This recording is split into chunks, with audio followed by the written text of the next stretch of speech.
பன்னீர் butter masala நிறைய பேரோட most favourite dish. Simple ingredients வச்சு நம்ம வீட்டு ஸ்டைலில் எப்படி பண்ணலான்னு வாங்க பார்க்கலாம். வணக்கம், நான் உங்கள் Balavidya. Welcome to Vidhya's kitchen.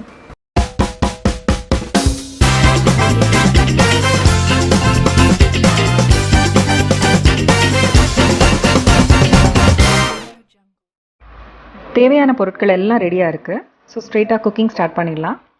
ஒரு கடாய் நல்லா சூடாக்கிக்கோங்க.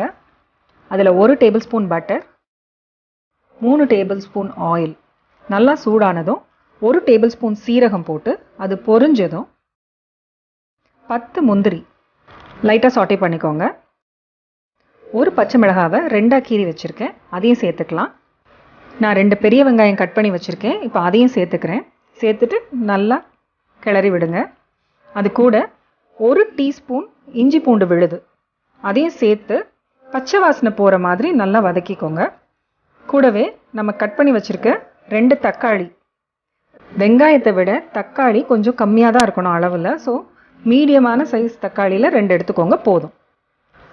1 டேபிள் ஸ்பூன் கல்லுப்பு அதையும் சேர்த்து கிண்டிட்டு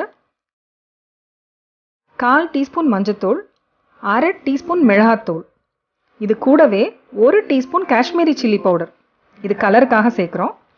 3 டீஸ்பூன் கொரியாண்டர் பவுடர், அதாவது தனியாத்தூள், அதையும் சேர்த்துக்கோங்க.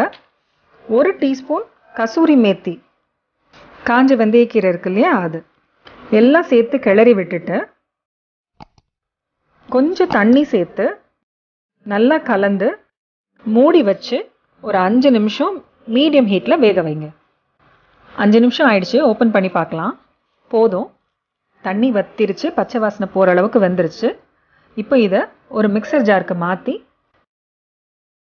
நல்ல ஃபைன் பேஸ்ட்டாக அரைச்சி எடுத்துக்கலாம். கொஞ்சம் தண்ணி சேர்த்து நல்லா வழுவழுன்னு அரைச்சி எடுத்துக்கோங்க. கவனம், ஆறுனதுக்கப்புறம் அரைங்க. மறுபடி ஒரு கடாய் எடுத்துக்கோங்க. 2 டேபிள் ஸ்பூன் எண்ணெய், 1 டேபிள் ஸ்பூன் வெண்ணெய் சேர்த்து அரைச்சி வச்சுருக்க விழுதையும் சேர்த்துடலாம். அரைச்ச ஜார் இருக்கு இல்லையா, அதை அலசி அந்த தண்ணியும் சேர்த்துக்கிறேன். கிரேவி எந்த கன்சிஸ்டன்சியில் உங்களுக்கு வேணுமோ அந்த அளவு தண்ணியை இந்த ஸ்டேஜ்லேயே நீங்கள் சேர்த்துக்கோங்க. இப்போ நம்ம கட்டாயம் சேர்க்க வேண்டியது 2 ஸ்பூன் சீனி, கூடவே 5 ஸ்பூன் தக்காளி சாஸ். இது ரெண்டையும் கண்டிப்பாக மிஸ் பண்ணாதீங்க, ஏன்னா ஹோட்டல் ஸ்டைலில் அந்த டேஸ்ட்டு கொடுக்குறது இது 2 தான். 200 கிராம் பன்னீரை கட் பண்ணி வச்சுருக்கேன், அதையும் இப்போவே சேர்த்துக்கலாம். பன்னீர் பட்டர் மசாலாவில் ரொம்ப முக்கியமான இன்க்ரீடியன்ட் பார்த்தீங்கன்னா ஃப்ரெஷ் க்ரீம். கடையில் வாங்குகிற ஃப்ரெஷ் க்ரீம் சேர்க்குறதா இருந்தால் 5 டேபிள் ஸ்பூன் ஃப்ரெஷ் க்ரீம் இப்போ சேர்த்துக்கோங்க. கடையில் வாங்குகிற ஃப்ரெஷ் க்ரீமை நான் பொதுவாக கார்னிஷிங்க்கு மட்டும்தான் யூஸ் பண்ணுவேன். பொதுவாக நான் வீட்டில் ரெடி பண்ணி தான் ஃப்ரெஷ் க்ரீம் கிரேவியில் சேர்ப்பேன். அது எப்படிங்கிறத நான் இப்போ காட்டிடுறேன். நம்ம வீட்டில் நல்லா காய்ச்சி ஆற வச்ச பால் மேலே படிகிற ஆடை இருக்கு இல்லையா, அதுதான் ஃப்ரெஷ் க்ரீம், அதாவது பால் ஏடுன்னு சொல்லுவாங்கள்ல, அதுதான். பொதுவாக நான் அதை தனியாக எடுத்து வச்சு சேர்த்து வைக்கிற பழக்கம் உண்டு. காரணம், அதில் வெண்ணெய் அடித்து நெய் உருக்கிப்போம் நாங்கள். இப்போ அந்த சேர்த்து வச்ச பால் ஏடுலேருந்து ஒரு 3 டேபிள் ஸ்பூன் பாலாடை எடுத்து ஒரு 5 டேபிள் ஸ்பூன் பால், அதுவும் சில்லுன்னு இருந்துச்சுன்னா ரொம்ப நல்லது, 5 டேபிள் ஸ்பூன் பாலோடு சேர்த்து மிக்சியில் நல்லா கிரைண்ட் பண்ணி எடுத்துக்கோங்க. ரொம்ப நேரம் அரைக்க வேண்டாம், ஒரு 10 செகண்ட் அரைச்சா போதும். அப்படி இல்லைன்னா பல்ஸ் மோடில் ஒரு 2-3 தடவை பல்ஸ் பண்ணி எடுத்துக்கோங்க போதும். தண்ணி ஊற்றி அரைக்காதீங்க, வெண்ணெய் தனியாக பிரிஞ்சு வந்துடும். பால் ஊற்றி தான் அரைக்கணும், அதுவும் மைல்டாக தான் அரைக்கணும். அப்போ தான் க்ரீமி கன்சிஸ்டன்சியில் நமக்கு கிடைக்கும், இல்லைனா வெண்ணெய் தான் கையில் கிடைக்கும். அரைச்சி வச்ச இந்த க்ரீமை கிரேவியோடு சேர்த்து கலந்து விட்டு மூடி வச்சு 15 நிமிஷம் சிம்மில் குக் பண்ணுங்கள். 15 நிமிஷம் கழித்து ஓப்பன் பண்ணி பாருங்கள், நல்ல எண்ணெய் பிரிஞ்சு வந்திருக்கு கிரேவி. சைடில் இருக்கிறதெல்லாம் எடுத்து விடுங்க, அதில் தான் நிறைய ஃப்ளேவர்ஸ் இருக்கும், எண்ணெய்லாம் அதில் தான் இருக்கும். ஸோ அதெல்லாம் எடுத்து விட்டு நல்லா கலந்துக்கோங்க.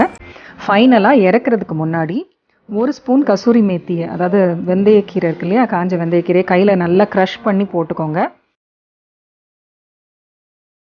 1 ஸ்பூன் பட்டர் போட்டுக்கோங்க. 1/2 ஸ்பூன் கரம் மசாலா தூவிக்கோங்க. நான் இதை ஷூட் பண்ண மறந்துட்டேன், நீங்கள் கண்டிப்பாக சேர்த்துக்கோங்க.